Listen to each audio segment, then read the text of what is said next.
सारथी, आचार्य का रथ लौटा लो।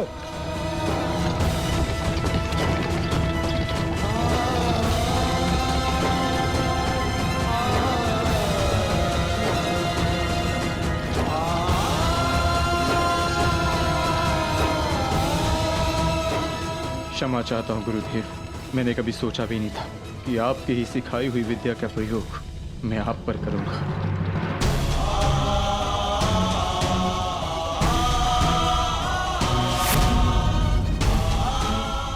अर्जुन, तुम ऐसी मूर्खता क्यों कर रहे हो?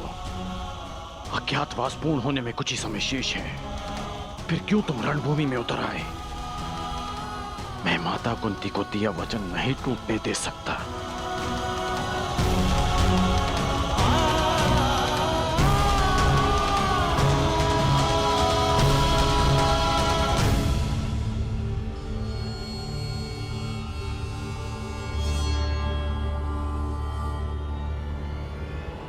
दुर्योधन, समय निकलता जा रहा है। हमें शीघ्र ही इस पांडव को पराजित करके इसका वास्तविक रूप सामने लाना होगा दुर्योधन। और यदि ये पांडव ना हुआ तो? आंखें खोलो दुर्योधन, देखो इस साधारण किन्नर ने किस प्रकार द्रोण को पराजित किया है। किसी भी साधारण योद्धा में इतना शौर्य तो नहीं है कि आचार्य द्रोण को पराजित कर सके। तुम्हें क्या लगता है कि अर्जुन के अतिरिक्त और कौन हो सकता है? पहचानने का प्रयास करो इसे। तुम दोनों ने एक ही साथ, एक ही स्थान पर, एक ही गुरु की छत्र छाया में अभ्यास किया है। अपनी आंखों से इसे धनुर्विद्या सीखते हुए देखा है तुमने। पहचानो इसे, कौन है ये?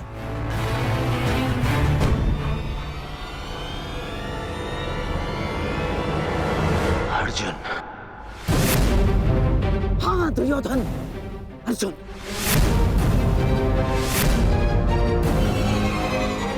अब तुम्हें कैसे भी करके इसका वास्तविक रूप पितामह के सामने लाना है, और उसके लिए तुम्हारे पास केवल एक अस्त्र उपाय है।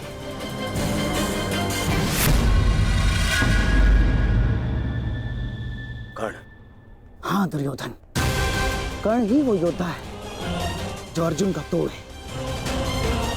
और अब समय आ गया है हमारे कर्णास्त्र के प्रयोग का। मित्र कर्ण, ये कोई साधारण योद्धा नहीं है। मैं चाहता हूं कि तुम इसका गर्व भंग करो।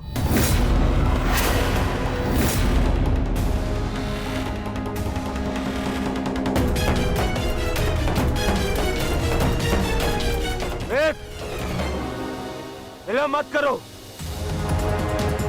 हमारे पास में समय कम है। देखो, सूर्यास्त होने वाला है।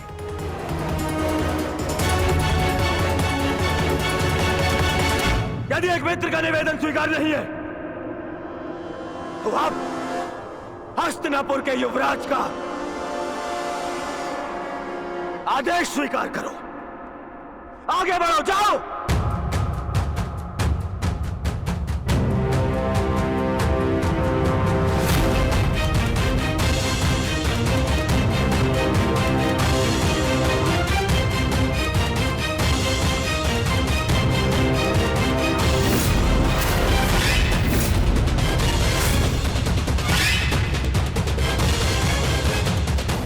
अब आएगा युद्ध का आनंद। आज पूर्ण होगा वो अधूरा द्वंद्व।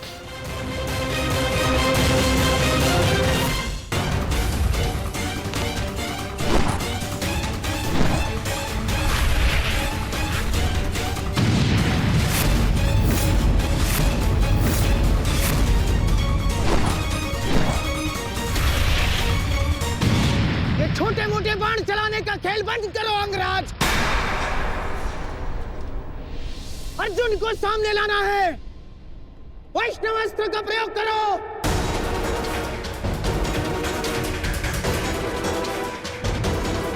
मैं वैष्णवास्त्र प्रयोग नहीं कर सकता। समझते क्यों नहीं हो अंगराज? इस धरती पर केवल एक ही महायोद्धा है जिसके पास पशुपतास्त्र है, और वो है अर्जुन। और यदि इसने पशुपतास्त्र का आह्वान किया तो इसका अज्ञातवास तो भंग हो जाएगा और पशुपतास्त्र तभी सामने आएगा अंगराज जब उसके समक्ष महाशक्तिशाली वैष्णवास्त्र का प्रयोग होगा।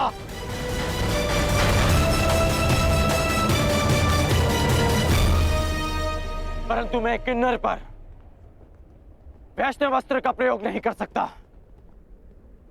ये वैष्णवास्त्र का अपमान होगा।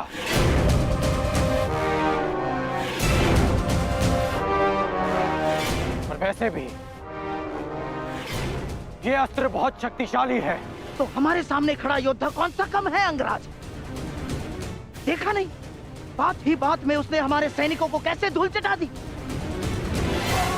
और तुम्हारा युद्ध कौशल हम कई बार देख चुके हैं, परंतु अब कौशल इसी में है कि समय बचा लिया जाए। समझे तुम? मैं मामा श्री की बात से सहमत हूं कर्ण। वैष्णव अस्त्र का प्रयोग करो कर्ण, बंद करो इसका।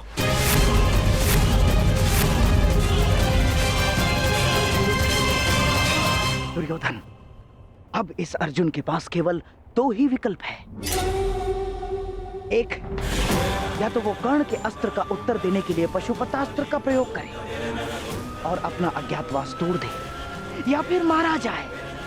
दोनों ही ओर से हमारी ही पोबारा है।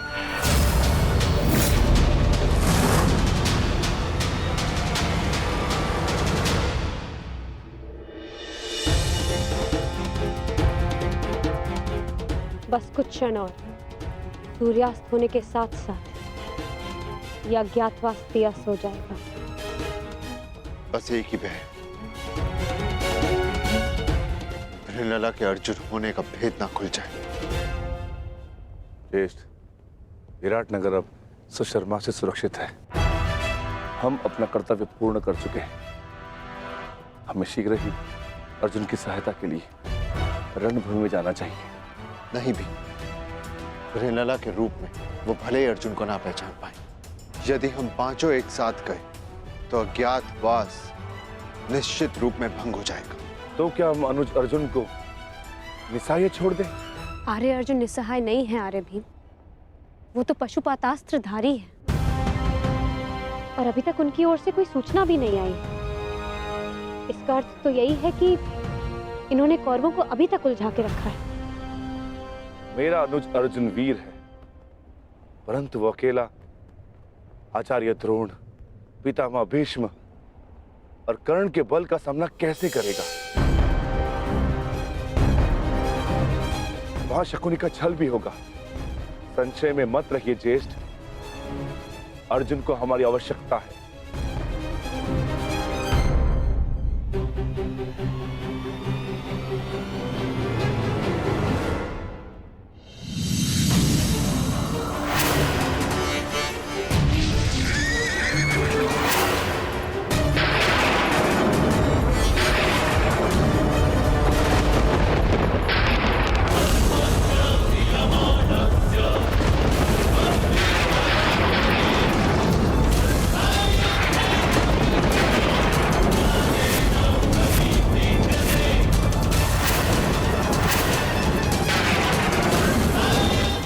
वैष्णवस्त्र, कर्ण वैष्णवस्त्र संधान कर रहा है।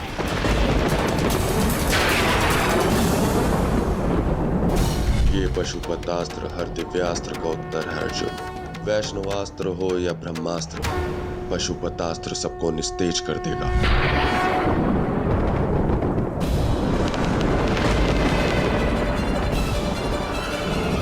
यदि मैंने पशुपतास्त्र का प्रयोग किया तो सबको ज्ञात हो जाएगा कि मैं ही अर्जुन हूँ, और यदि प्रयोग ना किया तो मेरी मृत्यु निश्चित है और साथ ही मेरे भाइयों का जीवन भी संकट में आ जाएगा।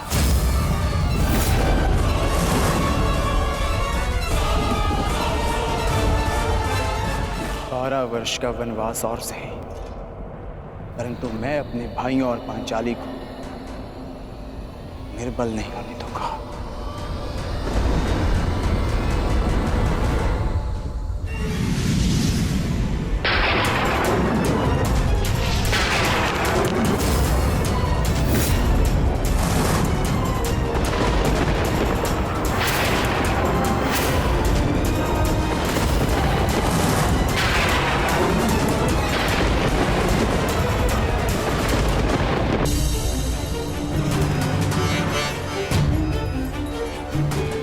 वर्ष का वनवास और सही, परंतु मैं अपने भाइयों और पांचाली को निर्बल नहीं होने दूंगा।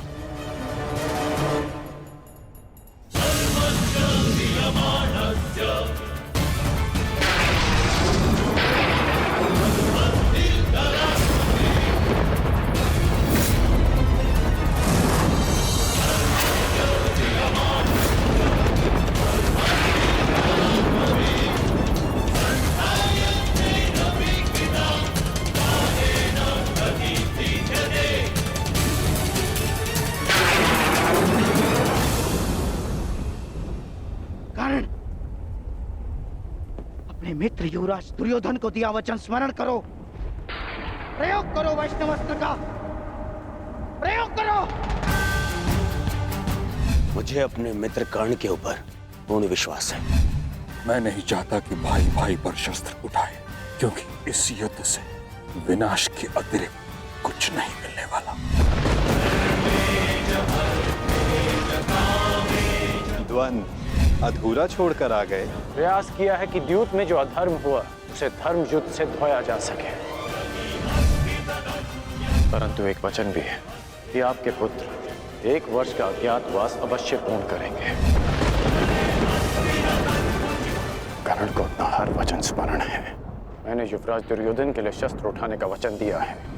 युद्ध तो मैं अवश्य करूंगा, परंतु मैंने एक और वचन दिया है कि आपके पुत्र अज्ञातवास पूरा करेंगे, और ये वचन भी मैं अवश्य पूरा करूंगा।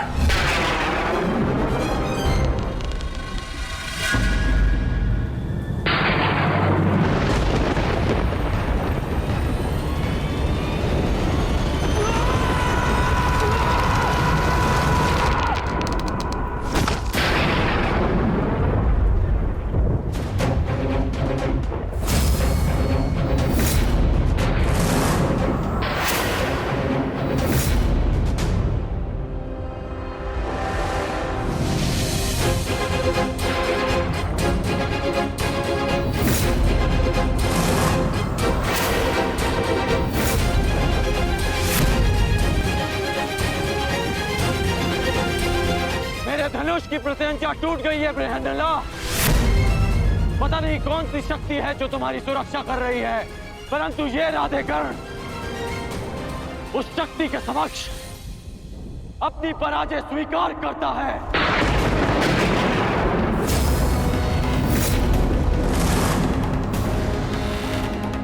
क्षमा कीजिएगा युवराज, परंतु मैंने आपको अपना दिया वचन और हस्तिनापुर के लिए अपना उत्तरदायित्व पूर्ण करने का प्रयास किया,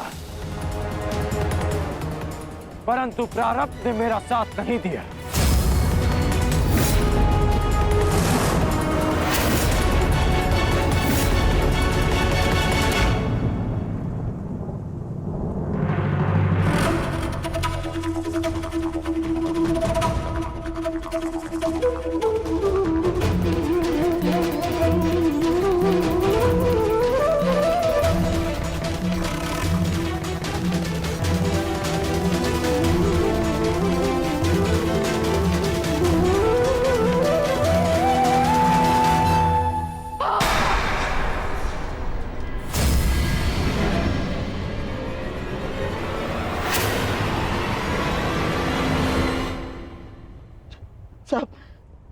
सब व्यर्थ गया।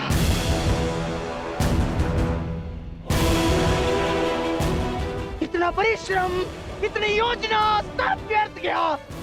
सब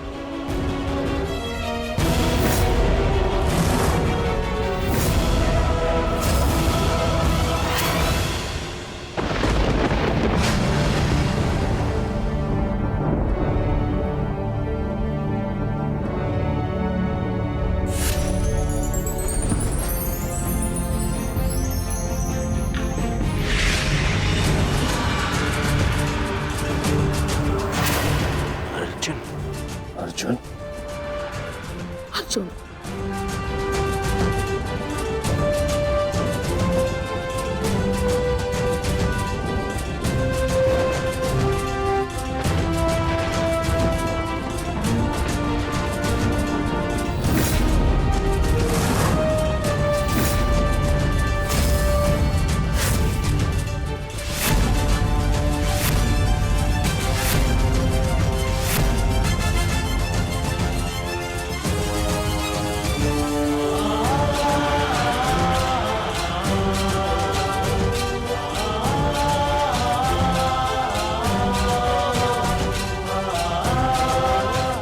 अज्ञातवास पूर्ण हुआ ज्येष्ठ।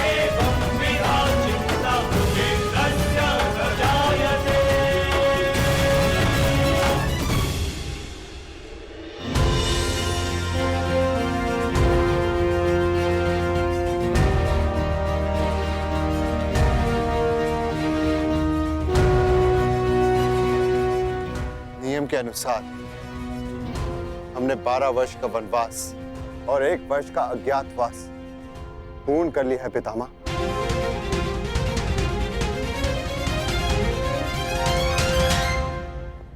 आपसे ये आशा नहीं थी धर्मराज कि आप असत्य भाषण करेंगे।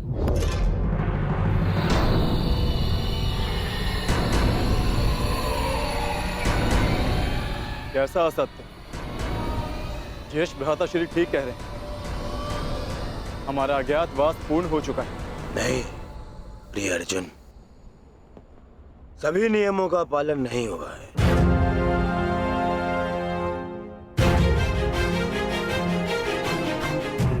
कैसे नहीं हुआ?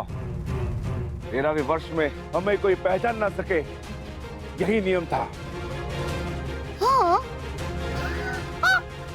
और इस नियम को समझने के लिए तुम लोगों के पास पुनः 13 वर्ष का समय होगा भीम, है ना दुर्योधन? समझाओ इसे। हाँ मामाश्री, क्योंकि नियम अनुसार पहचाने जाने पर असत्य बोलना भी नियम भंग करना होता है,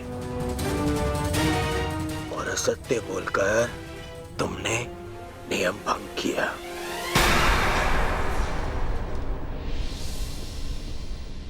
क्या सत्य कहा हमने? अपने अनुज से पूछो युधिष्ठिर।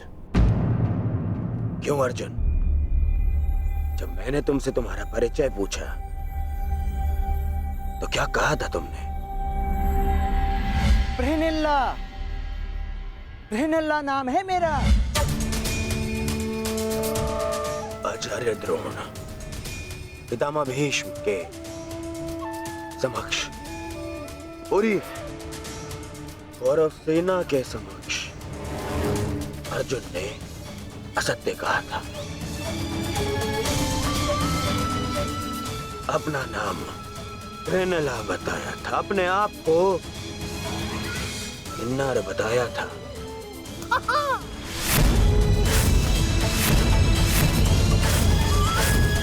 क्यों अर्जुन, क्या ये असत्य नहीं था?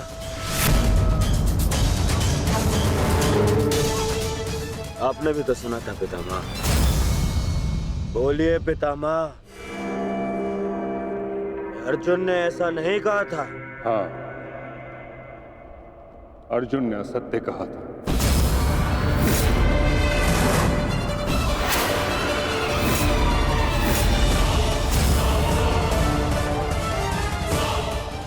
और अर्जुन ने अपना नाम बृहन्नला बताया था, और वही बृहन्नला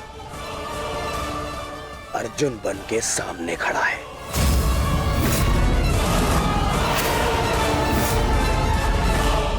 अर्थात अज्ञातवास भंग माना जाता है।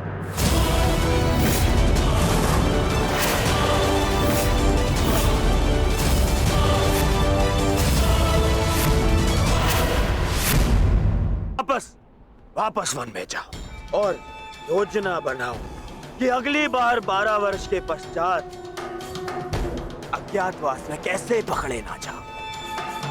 हैं? जाओ। जाओ जाओ जाओ। नहीं दुर्योधन, अज्ञातवास भंग नहीं हुआ है दुर्योधन। मैंने कोई असत्य नहीं बोला और ना ही मैंने कोई नियम भंग किया है। जो तुम्हारे समक्ष खड़ा है वो अर्जुन है, पुरुष है, परंतु जिससे तुम्हारी सेना युद्ध कर रही थी वो बृहनला थी, एक किन्नर। देव अप्सरा देवी उर्वशी ने मुझे शाप दिया था, इसलिए 1 वर्ष तक मुझे किन्नर बनकर रहना पड़ा। परंतु आज सूर्यास्त के पश्चात वो शाप पूर्ण हुआ। अब मुझे अपना वास्तविक रूप प्राप्त हुआ। अब आप बताइए पितामह, क्या मैंने असत्य कहा? क्या अज्ञातवास भंग हुआ? नहीं अर्जुन, तुमने कोई असत्य नहीं कहा और ना ही तुम्हारा अज्ञातवास भंग हुआ।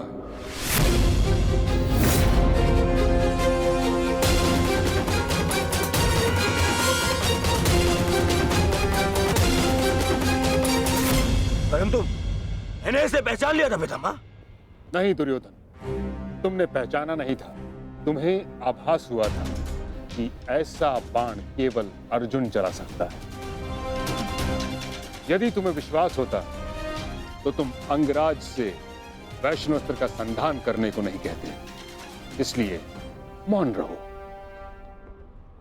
मैं ये घोषणा करता हूं कि पांडवों का अज्ञातवास सफलतापूर्वक पूर्ण हुआ।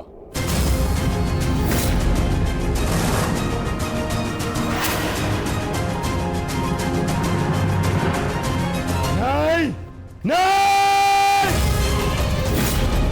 नहीं मानता मैं। नहीं इनका अज्ञातवास पूर्ण हुआ है और न ही मैंने इनका राज्य लौटाऊंगा। अब जो भी निर्णय होगा वो युद्ध से होगा। हम पुनः अवश्य मिलेंगे युधिष्ठिर, रणभूमि में। स्मरण रखना दुर्योधन, हमने कभी युद्ध नहीं चाहा था। तुमने हमें इस युद्ध में धकेला है और अब यदि आर्यव्रत के भाग्य में युद्ध ही है तो ठीक है, जो युद्ध होगा अवश्य होगा। यदि न्याय और नीति के लिए हम वनवास भोग सकते हैं तो न्याय की स्थापना के लिए हम युद्ध भी अवश्य कर सकते हैं।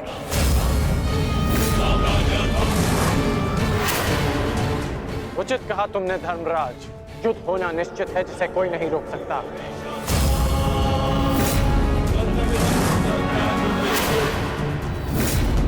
अज्ञातवास पूर्ण होने का सुख कुछ ही दिनों तक रहेगा धर्मराज।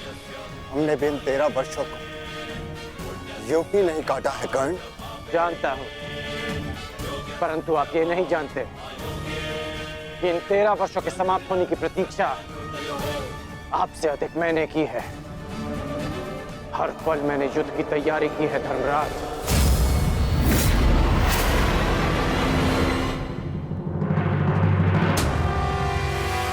स्मरण रखना अर्जुन, अगली बार ना मेरी प्रत्यंचा टूटेगी और ना ही सूर्यास्त तुम्हें बचा पाएगा। तुम भी स्मरण रखना,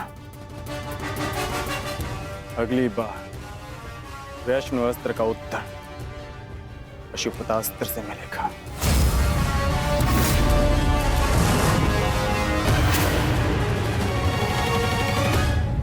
समझ में नहीं आता युधिष्ठिर, मैं किन शब्दों में आपका धन्यवाद करूं। आप पांचों ने ना केवल मेरी, मेरे परिवार की, अपितु मेरी प्रजा की भी रक्षा की है। आभार की आवश्यकता नहीं है महाराज, क्योंकि हम स्वयं आपके उपकारों के तले दबे हैं। यदि विराट नगर ने हमें शरण न दी होती तो हम फिर से 12 वर्ष का वनवास भोग रहे होते। सम्राट, समझ नहीं आता कि आपका ये ऋण कैसे चुकाऊंगा मैं। जीवन भर भी आपके चरणों में सेवा करूं, ये ऋण नहीं उतार पाऊंगा मैं। ऋण उतारने के लिए चरणों पर गिरने की आवश्यकता नहीं है विराट राज।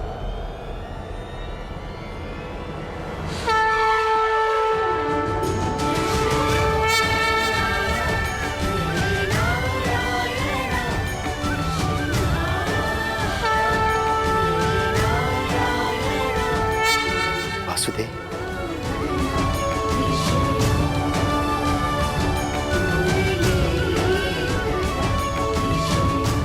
प्रणिपात वासुदेव। क्या पांडवों का ऋण कैसे चुकाएं? और उस समस्या का हल मेरे पास है विराट राज। तो आप ही बताइए वासुदेव, इस ऋण से कैसे मुक्त हो सकता हूं? क्या करूं कि ये मेरा मंतव्य पूर्ण हो? पांडवों का अज्ञातवास पूर्ण हुआ कैसे? कैसे? इसका अर्थ जानते हो शकुनी? इसका अर्थ यह है कि पांडव लौटेंगे और अपना अधिकार मांगेंगे।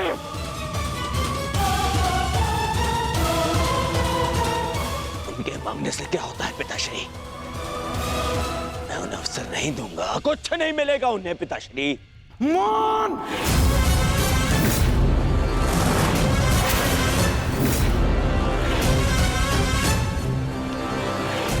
मान रहो दुर्योधन, मान।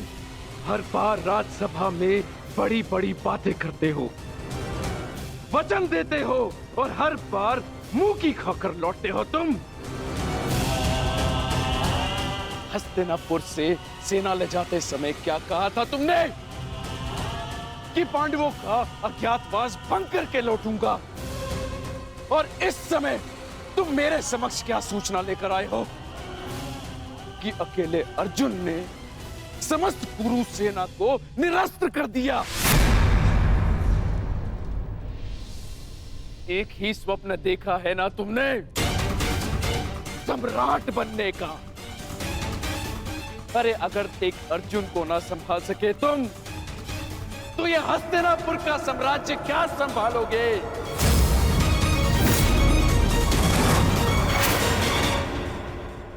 महाराज की जय हो। महाराज, विराटनगर से आपके लिए संदेश आया है।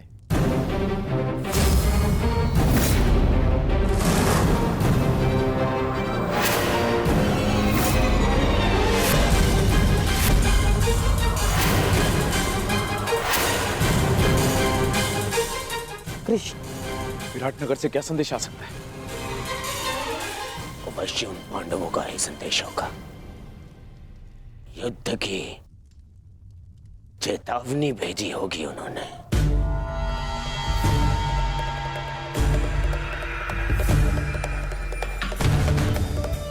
संदेशा पढ़ो शकुनी।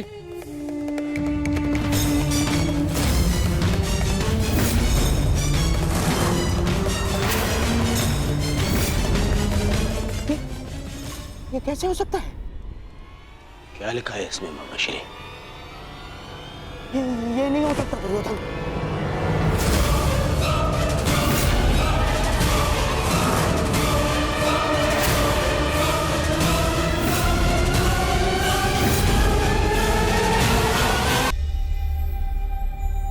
कहीं पांडवों ने युद्ध की चेतावनी तो नहीं दी? आक्रमण की चेतावनी नहीं, विवाह का निमंत्रण आया है। विवाह? किसका विवाह? विराट कुमारी उत्तरा का। किसके साथ? उससे जिसमें साहस के साथ बुद्धि भी।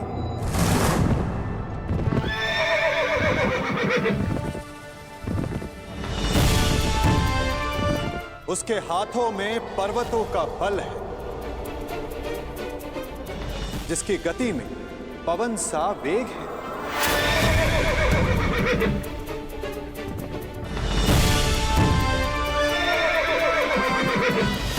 जिसके विषय में तुलना ही नहीं की जा सकती कि उसके बाणों की धार अधिक तीक्ष्ण है या उसका मस्तिष्क।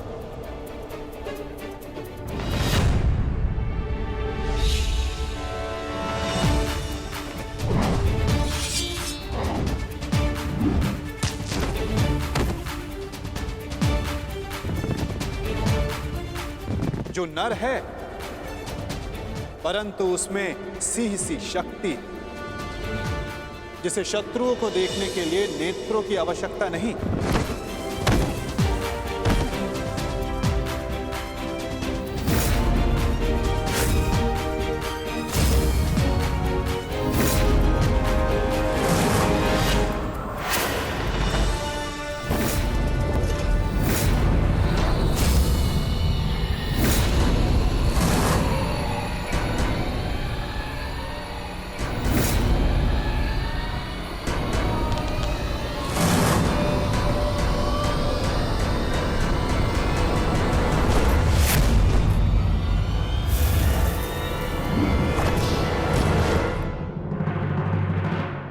जिसकी शक्ति शेष नाग के समान है,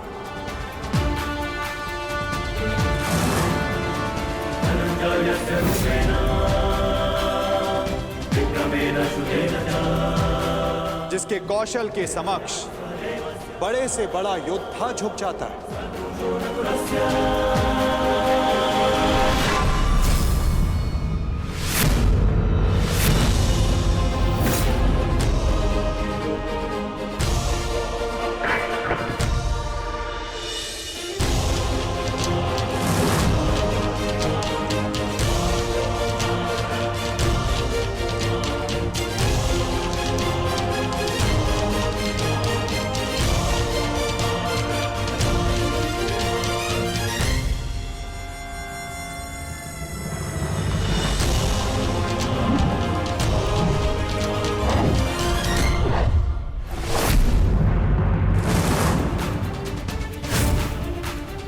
मित्रों का मित्र और शत्रुओं का शत्रु है, जो अपनों के मान के लिए अपने प्राणों को न्यौछावर कर दे, परंतु उसमें तनिक भी अभिमान नहीं।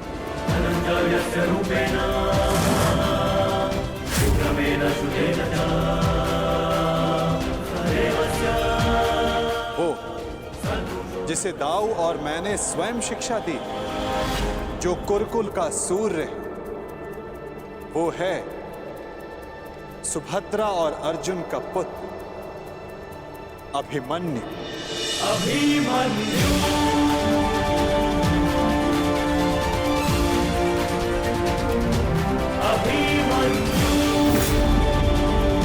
वो जितना शक्तिशाली है उतना ही विनम्र है।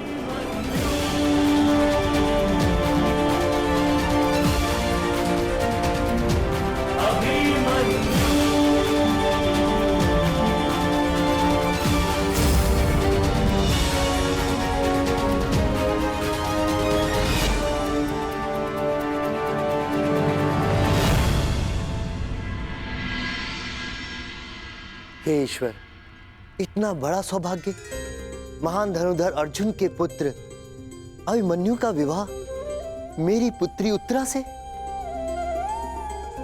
मैं धन्य हुआ वासुदेव। स्वप्न में भी नहीं सोचा था कि मैं महाशक्तिशाली पांडवों का समधी बनूंगा। आज मुझसे अधिक कोई सौभाग्यशाली नहीं। भाग्यशाली तो मैं हूं विराटराज। उत्तरा मेरी शिष्य रह चुकी, इतनी कुशल, प्रतिभावान, पुत्र वधु पाकर मेरा भाग्य उदित हो गया।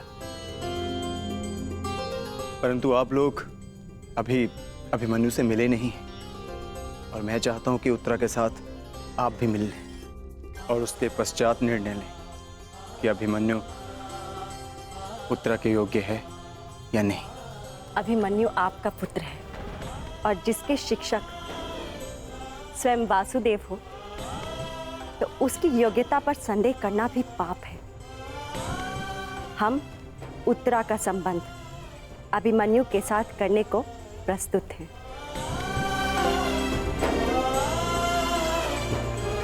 और आपका क्या निर्णय? बधाई हो विराटराज, अब आप पांडवों के समधी हुए।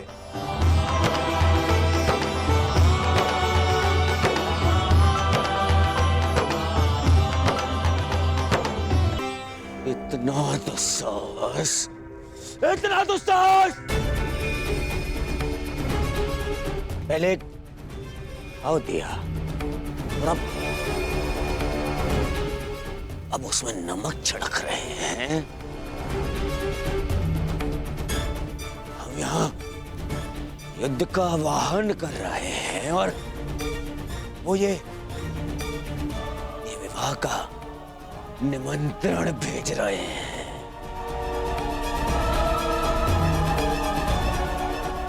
नहीं जाएंगे हम वहां, नहीं जाएंगे, कोई नहीं जाएगा वहां। ना ना ना ना दुर्योधन, हम वहां जाएंगे।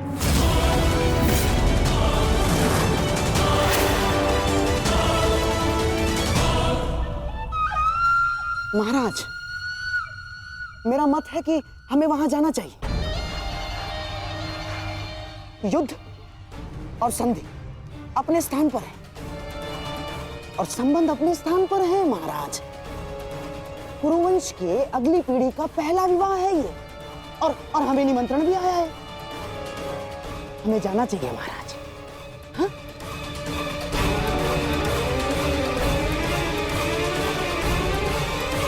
क्यों महामहिम, आप क्या सोचते हैं? आपके प्रिय अर्जुन के पुत्र अभिमन्यु का विवाह है, हमें उसे आशीर्वाद देने नहीं जाना चाहिए? जाना चाहिए महामहिम। है?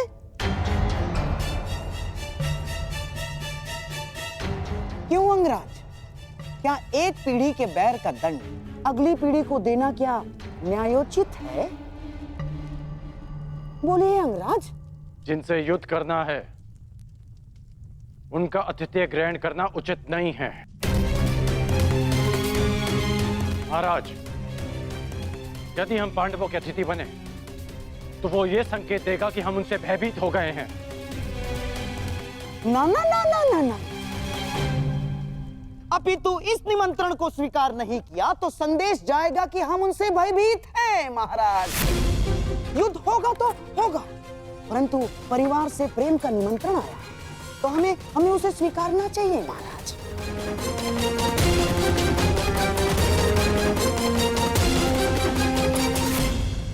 महाराज, पांडु आपके भाई थे और देवी कुंती अभी भी हस्तिनापुर में निवास करती है, तो क्या हम उनसे अपने पौत्र के विवाह में सम्मिलित होने का अधिकार छीन सकते हैं महाराज? देवी कुंती के लिए हमें इस विवाह में अवश्य जाना होगा महाराज। प्रेम का प्रस्ताव आया है, उसे स्वीकार कर लेते हैं। यदि युद्ध की चुनौती आएगी तो उसे भी स्वीकार कर लेंगे।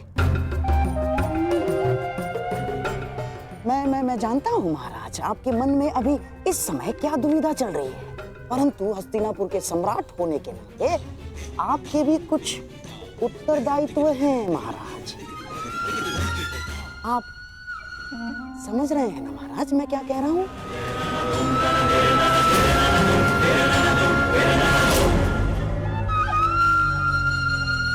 तो ठीक है,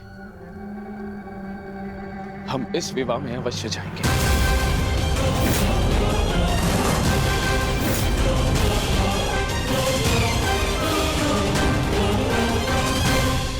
कौरव का निमंत्रण देने की क्या आवश्यकता थी वासुदेव? क्योंकि कौरव तुम्हारे संबंधी हैं विकोदर, और हमने निमंत्रण केवल कौरवों को नहीं हस्तिनापुर को भेजा है, जहां तुम्हारी माता है, पितामह है। इतने वर्षों के पश्चात भी भीम को अपने क्रोध पर नियंत्रण करना नहीं आया। मैं अपने अनुज की ओर से आपसे क्षमा चाहता हूं वासुदेव, परंतु मेरे भी मन में यही प्रश्न है कि कौरवों को निमंत्रण क्यों? और अब भी मेरा उत्तर वही रहेगा युधिष्ठिर, कि कौरव तुम्हारे संबंधी हैं। पूछने का कोई लाभ नहीं ज्येष्ठ। माधव को यदि नहीं बताना है तो वो नहीं बताएंगे, परंतु मुझे विश्वास है माधव ने जो भी निर्णय लिया होगा हमारे हित में ही लिया होगा, क्योंकि माधव की आंखें भविष्य देख सकती हैं। यदि विश्वास है पार्थ, तो आगे बढ़ो, विवाह की तैयारी करो, क्योंकि समय कम है और कार्य अधिक शेष है।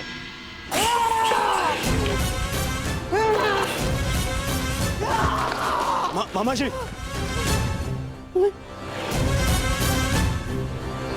तुम्हें क्या लगता है ये निमंत्रण मैंने बड़े आनंद से स्वीकार किया है? हैं? ये लगता है तुम्हें? मेरे मन से पूछो, मेरी आंखों में देखो दुर्योधन, तुम्हें उत्तर मिल जाएगा। कितना बड़ा अपमान है ये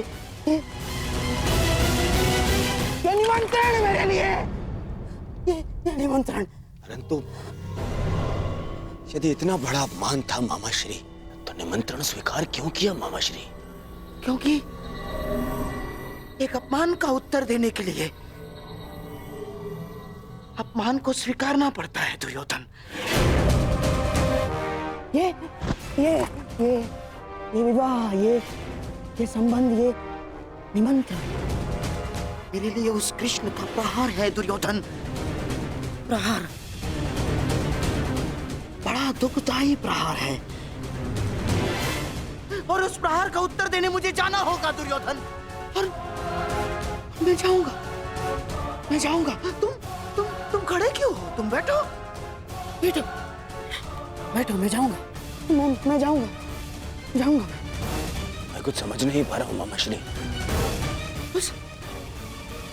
उस छलिए ने मुझे हरा दिया दुर्योधन। मैं हार गया। हमने दिग्विजय करके उन्हें मित्र विहीन कर दिया। द्वारका में महाबली बलराम के साथ संधि करके हमने उन्हें आशा विहीन कर दिया। परंतु उस छलिए ने एक ही क्षण में पांडवों को वो सब कुछ दे दिया जो हमने उनसे छीना था दुर्योधन। इस विवाह से उस वासुदेव ने उन पांडवों को राज्य, मित्र, आशा सब कुछ दे दिया। सब कुछ दे दिया दुर्योधन।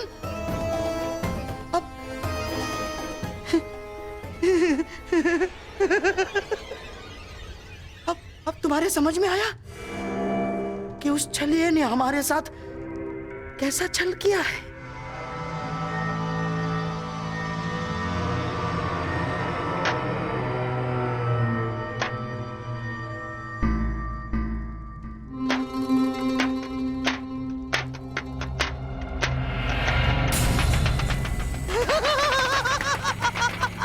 साम, ताम, दंड, भेद, युक्ति, कपट, छल, कुचक्र, षड्यंत्र, कुछ भी प्रयोग करके मैंने इस विवाह को अपशकुन न बनाया तो मेरा भी नाम शकुन ही नहीं।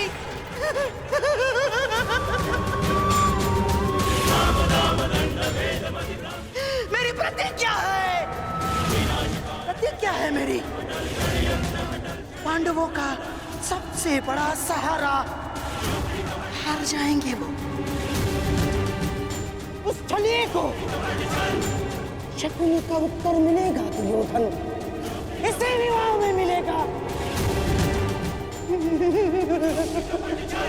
वर्षों के वनवास ने न केवल तुम्हारे संयम और पराक्रम को धार दी है युधिष्ठिर, 13 वर्षों की इस अवधि में कठिन परिश्रम और परीक्षण के पश्चात तुम्हारी अगली पीढ़ी भी युद्ध कौशल में कुशल हो गई।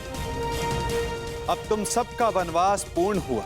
अब समय आ गया है अपने वनवास रूप तपस्या का फल पाने का, और वो फल है तुम सबके पुत्र।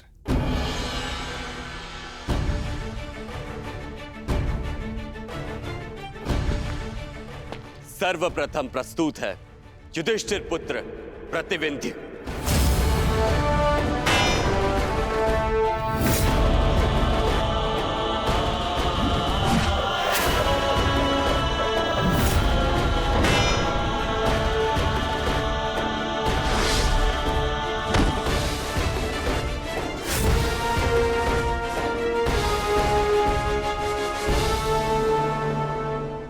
प्रस्तुत है भीमपुत्र सुत्सोम।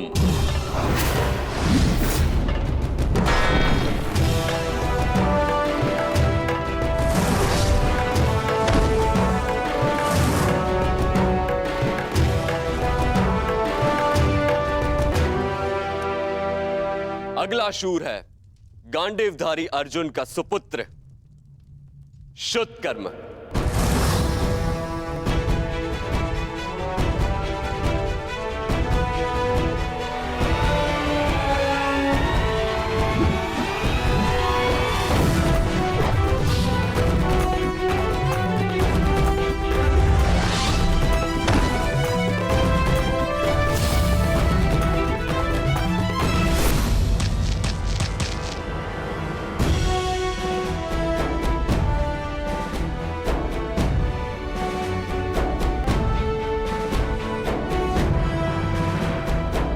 और अंत में नकुल पुत्र शतनिक और सहदेव पुत्र शुद्ध से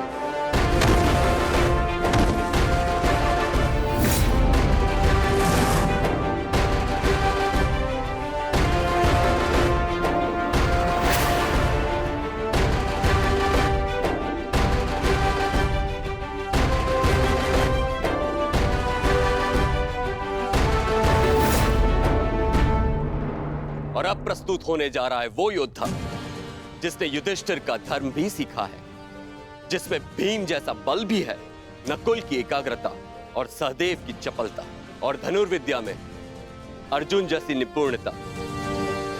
वो है अर्जुन पुत्र महायोद्धा अभिमन्यु। कृष्णे गुणार्जिता पांडवेषु च ये गुणा अभिमन्यु कुटिलेकस्था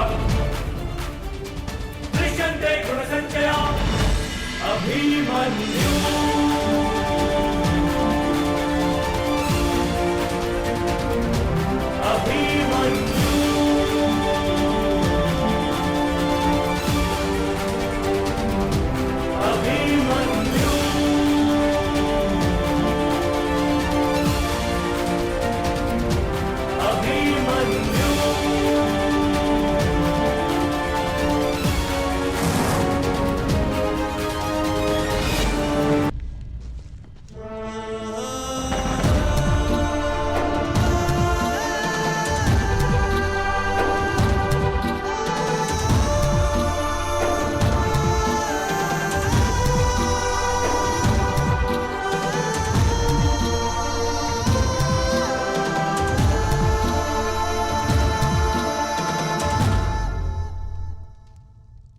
मामाश्री ने मेरे परिचय में एक बात कम कही माता, कि आप जैसा तेज भी है मुझ में। प्रणिपात।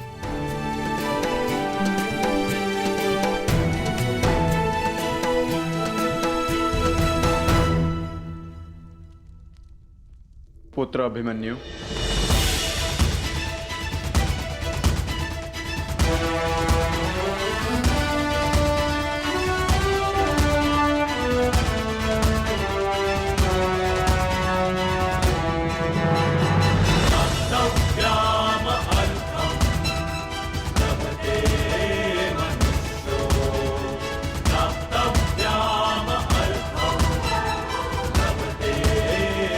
पिताश्री।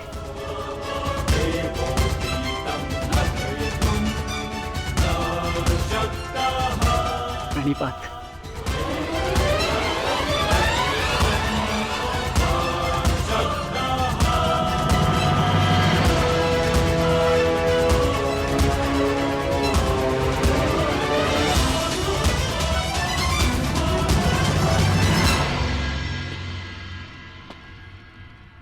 श्री बलराम, मुझे समझ में नहीं आता कि मैं आपका ऋण कैसे चुकाऊंगा। आपने और माधव ने अभिमन्यु को अद्भुत प्रशिक्षण दिया है। ऋणी तो मैं हूं अर्जुन कि मुझे अभिमन्यु जैसा कुशल शिष्य मिला।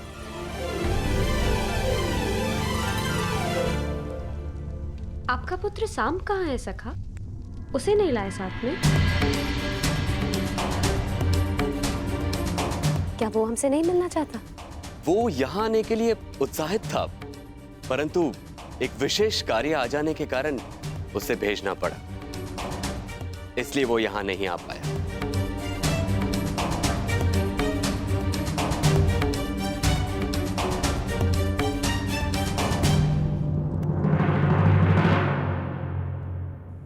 मेरे प्रिय,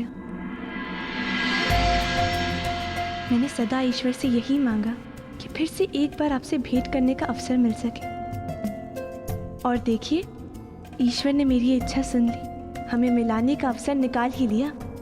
विराट नगर में भ्राता अभिमन्यु और राजकुमारी उत्तरा का विवाह है, जहां सम्मिलित होने के लिए निमंत्रण आया है हमें। आशा करती हूँ कि पिताश्री को मना पाऊँ कि वो अपने साथ साथ मुझे भी विवाह में ले चले। बहुत प्रेम करते हैं वो मुझसे। कदाचित साथ ले जाने के लिए तैयार हो जाएंगे और मैं तुमसे मिल पाऊंगी प्रिय सांब।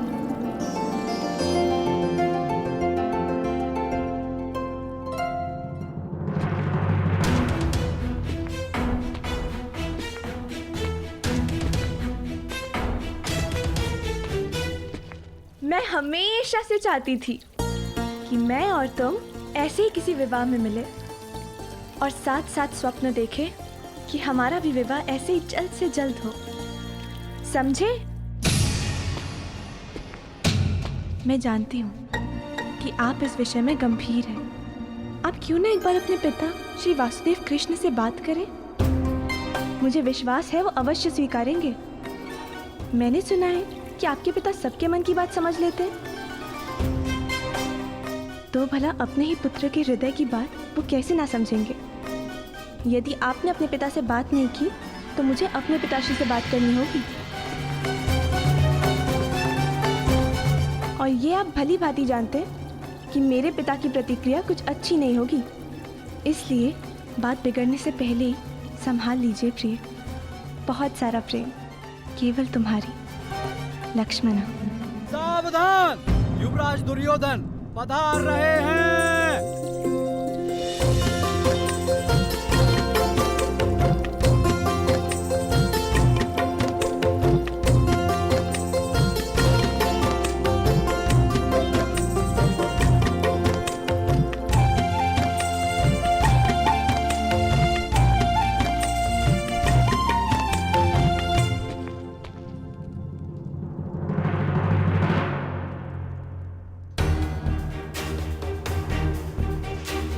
लक्ष्मणा,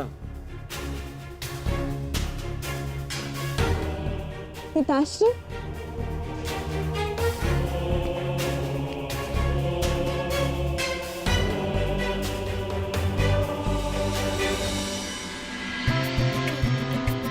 सदा प्रसन्न रहो पुत्री।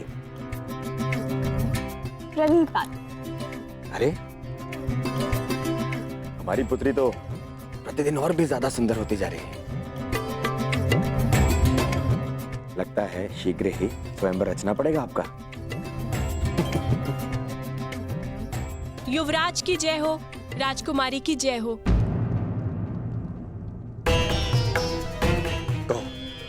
वो युवराज, राजकुमारी पक्षियों को दाना भिजवाना चाहती थी, इसलिए मैं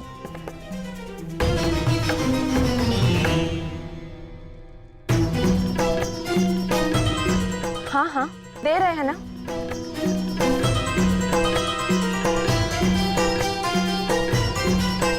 पुत्री, इन पक्षियों के साथ में खेलना कम कर दो।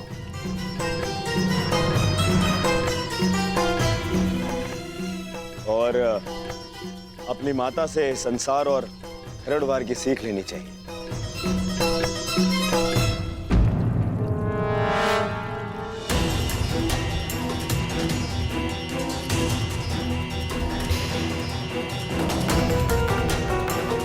और श्रृंगार करना सीखो। आपकी विवाह की आयु आती जा रही है। आप भी ना पिताश्री। मैं किसी से विवाह नहीं करने वाली। मैं आपको छोड़कर कहीं नहीं जाऊंगी।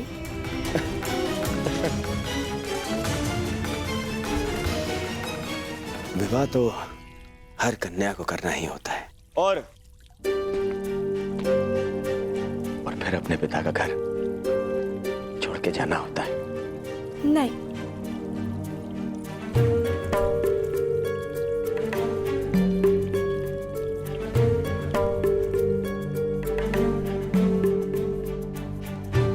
और मैं इतना मूर्ख भी नहीं हूं लक्ष्मणा।